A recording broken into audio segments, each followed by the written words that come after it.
Olá, meus caros amigos, que a paz do Senhor Jesus Cristo esteja convosco. Quero agradecer mais uma vez a todos vocês que me têm estado a acompanhar e têm estado a compartilhar os conteúdos que têm estado aqui a postar para os outros. Que o Senhor Deus vos possa abençoar. Eu venho aqui para partilhar uma, uma ideia e um pedido a todos vocês. Eu venho aqui com um coração muito triste e preocupado, não é? Eu estive a ler alguns livros que simplesmente o teor era muito forte. Um dos livros que li é o intitulado Resgatado do Reino das Trevas, e já li também o livro intitulado Uma Viagem ao Sobrenatural e outros livros que simplesmente apresentaram para mim uma informação delicada. Não, se eu já escutei uma entrevista de um dos líderes espirituais mais para o lado satanista, e ele estava a dar algumas revelações que achei muito picantes, não é? Eram muito picantes. E eu fiquei preocupado. Acreditem, estou preocupado até este exato momento. Eu, na verdade, venho com um pedido. E este pedido consiste em nós nos unirmos em corrente de oração a favor dos nossos líderes, governantes, pessoas que dirigem os países a que nós vivemos. Não importa se é Moçambique, Angola, Cabo Verde, Guiné-Bissau, São Tomé, Brasil, Portugal, Estados Unidos da América, não importa. Nós precisamos nos unir em corrente de oração para orarmos a favor destes homens. Este é o meu pedido. Por quê? De acordo com aqueles livros que eu estive ali a ler, alguns pontos me chamaram muita atenção, porque davam contas de que a maior parte dos governantes, dos líderes, não é, que dirigem as nações, a maior parte deles estão envolvidos em sociedades, em práticas ocultas e secretas. E eles simplesmente estão a cumprir com os planos, não é, das sociedades secretas, que têm como meta a eliminação de um número maior dos habitantes das suas nações. Eu, quando vi isto, fiquei muito preocupado. Algumas pessoas chamam isso de teoria de conspiração e tudo mais. Tudo bem, independentemente de ser ou não teoria de conspiração, nós precisamos de orar pelos nossos líderes. Esta é a única coisa que a gente precisa de fazer. Porque se a gente não ora a favor deles, eles podem morrer perdidos, se por acaso eles estiverem de facto envolvidos e a praticar estas coisas. Então, antes de tudo, nós precisamos de fazer súplicas, orações, intercessões e ação de graça por todos os homens, por todos os governantes. Eu gostaria de ler um texto que está em 1 de Timóteo capítulo 2, verso 1 a 2, que diz o seguinte: Antes de tudo, recomendo que se façam súplicas, orações, intercessões e ações de graças por todos os homens, pelos reis e por todos os que exercem autoridade, para que tenhamos uma vida tranquila e pacífica, com toda a piedade e dignidade. Então vejam que até o apóstolo Paulo, ao escrever para o jovem Timóteo, ele diz que nós precisamos de orar por todos os homens, não importa quem seja, não importa a posição que a pessoa ocupe, não importa, nós temos que orar por todos eles. Nós não conseguimos chegar até os nossos líderes de forma direta, não é? Não conseguimos. Mas nós podemos orar por eles. Às vezes eles querem que nós possamos orar por eles. Não importa o que eles estejam a fazer, nós precisamos de orar por eles. Sabe, estamos a ver um tempo em que as pessoas têm negligenciado o poder e a capacidade das orações. Uma oração que a gente for a fazer de forma justa e sincera tem muito nos seus efeitos. É muito importante que a gente possa fazer isso. Nós precisamos de orar pelos nossos líderes.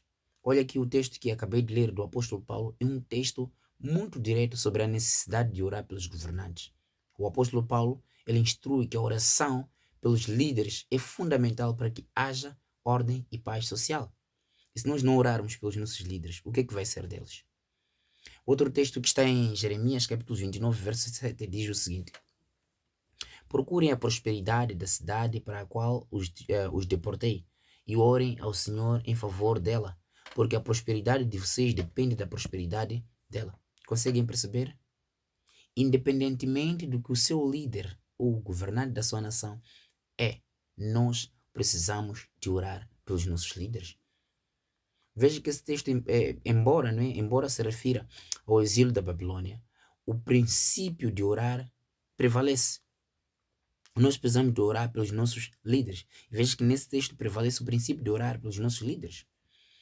Veja que a paz da comunidade influencia de forma direta a vida de seus habitantes.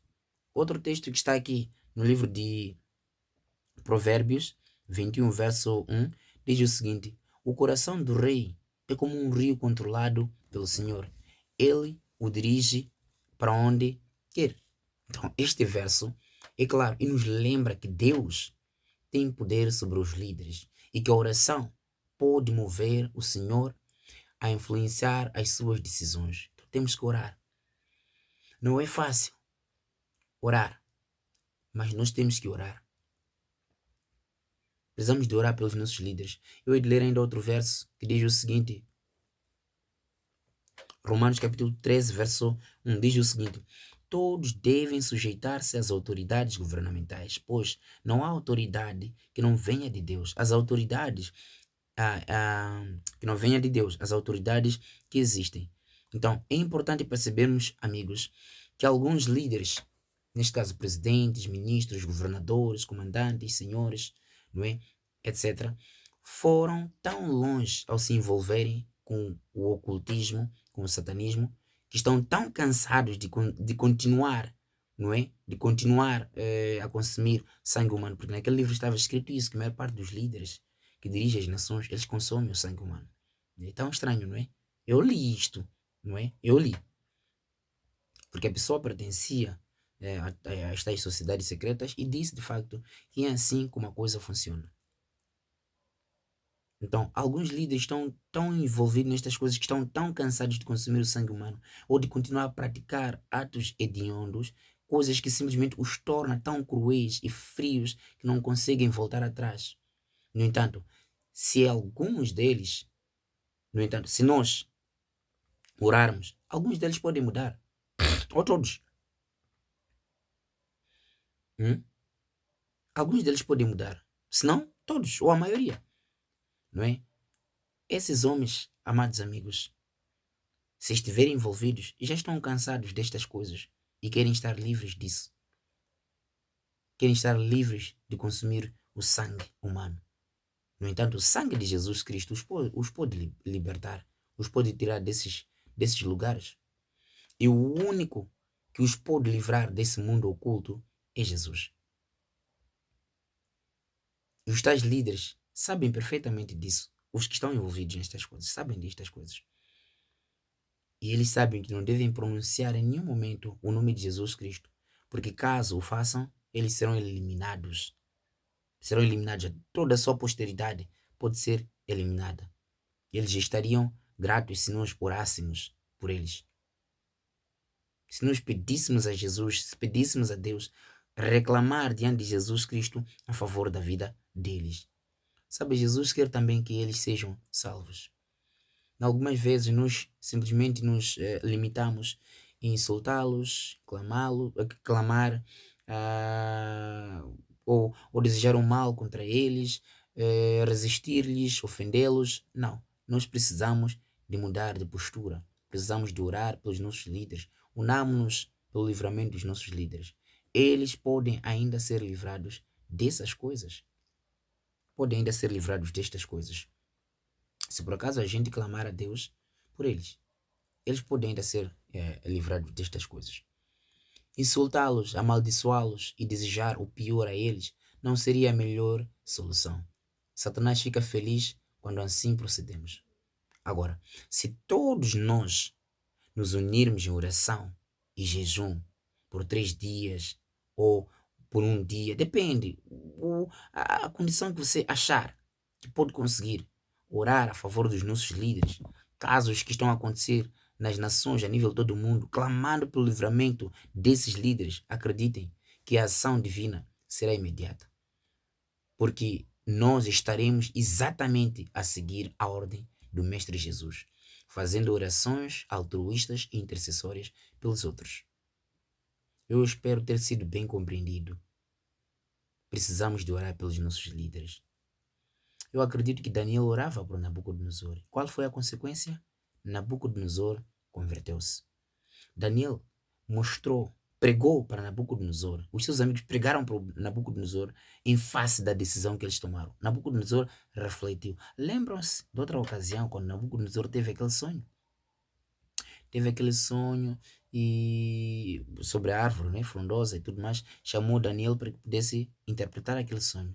Quando Daniel foi para lá, ele conversou com o rei e deu-lhe um conselho. Disse: é melhor você seguir aquilo que Deus está aqui a te dar como orientação. Siga aquilo que Deus está aqui a te dizer.